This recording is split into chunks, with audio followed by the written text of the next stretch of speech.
आप सभी को नमस्कार। जय माँ काली, हर हर महादेव। आप सभी भाई बहनों का हार्दिक स्वागत है इनफाइनाइट स्पिरिचुअलिटी चैनल में। जैसा कि आप में से कई भाई बहन कई बार पूछते हैं कि दुर्गा सप्तशती का पाठ कैसे किया जाए, दुर्गा सप्तशती को पढ़ने का क्या तरीका है। जब एक दिन में हम उसको पूरा नहीं कर सकते तब कैसे उसका पाठ करें। कोई कहते हैं कि क्या हम अलग अलग तरीके से, मतलब जितना हमें टाइम हो उस टाइम के अनुसार अध्याय का पाठ करके और ऐसे कंप्लीट कर सकते हैं। तो ऐसा नहीं होता है। मैं आपको बताता हूँ, इसमें एक पाठ विधि होती है, तरीका होता है।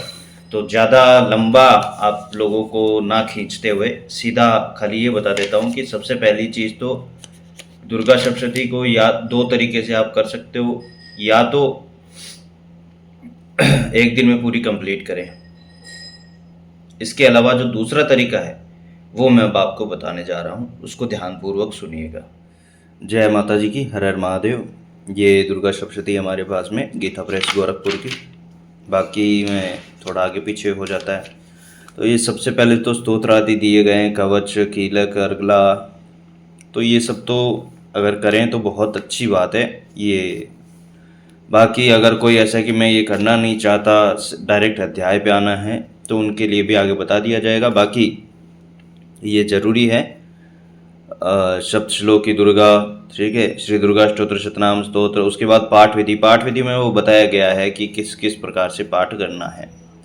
फिर देवी कवच, अर्गला स्तोत्र, कीलक, ठीक है, रात्रि सूक्तम, देव्यथर शीर्षम, नवाण विधि, सप्तशती न्यास। न्यास का मतलब होता है कि हम जो ये पूजा पाठ करने वाले हैं, इनसे जो आध्यात्मिक ऊर्जा बनेगी वो हम अपने शरीर के कौन से अंग में कौन सी शक्ति को विराजमान करना है, उसके लिए न्यास किया जाता है।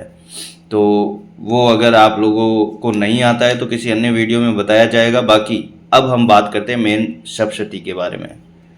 पहले दिन, ये जो 1 नंबर लिखा है ये दिन है, ठीक है। 7 दिनों में सप्तशती को पाठ करने का जो विधान है वो बता रहा हूँ। ये पहले दिन आपको सिर्फ प्रथम अध्याय पढ़ना है, ठीक है। पहले दिन सिर्फ पहला अध्याय। दूसरे दिन दूसरा और तीसरा अध्याय पढ़ना है, ठीक है। तीसरे दिन चौथा अध्याय, सिर्फ चौथा अध्याय। और चौथे दिन 5, 6, 7, 8, ये 4 अध्याय चौथे दिन, 8वें तक। उसके बाद 5वें दिन 9, 10, 6वें दिन 11, ठीक, और 7वें दिन 12 और 13। तो ये सारे अध्याय आपको 7 दिनों में इस प्रकार से करने हैं। अगर आप में से कोई भी भाई बंधु अधिक ज़्यादा स्तोत्र नहीं पढ़ना चाहता, समय नहीं है, तो भी मैं उनको एक चीज़ ज़रूर कहूँगा कि बाकी कुछ करें या ना करें, इसमें से 2 चीज़ें और एक तीसरा मैं बताऊँगा आपको। पहला सप्तश्लोकी, ठीक है, और दूसरा ये जो है दुर्गा स्तोत्र शतनाम स्तोत्रम, ठीक है, ये जरूर करें। अगर आप संकल्प लेके कर रहे हैं, ठीक है, तो देवी कवच का पाठ भी अवश्य करें। संकल्प लेके नहीं, केवल ऐसे ही बस माता की प्रसन्नता के लिए कि चलो मन में आया तो इस हफ्ते हम जो है सप्तशती का पाठ करते हैं और हमने पाठ शुरू कर दिया, तो एक अलग बात है। तो आप करें ना करें आपकी इच्छा है, लेकिन अगर संकल्प लेके कर रहे हैं तो देवी कवच का पाठ करना जरूरी है। उससे आपके संकल्प की भी रक्षा होती है। तो सबसे पहले मैंने आपको बताया दुर्गा सप्तश्लोकी, फिर दुर्गा स्तोत्र शतनाम स्तोत्रम। उसके बाद आपको एक माला करनी है, ठीक है। उसके बाद आपको एक माला करनी है। पहले षटाक्षरी, भगवान शिव का षटाक्षरी मंत्र जिसमें ओम लगता है, और उसके बाद नवाण मंत्र बिना ओम के, और फिर पंचाक्षरी मंत्र। इन तीनों का एक कॉम्बिनेशन बनेगा, ठीक है। पहले षटाक्षरी, फिर नवाण मंत्र, और उसके बाद पंचाक्षरी भगवान शिव का। इस पूरे को आपको एक साथ पढ़ना है और इसकी एक माला करनी है। ये चीज जिसके ना समझ में आ रही हो तो फिर वो एक माला महामृत्युंजय की भी कर सकता है।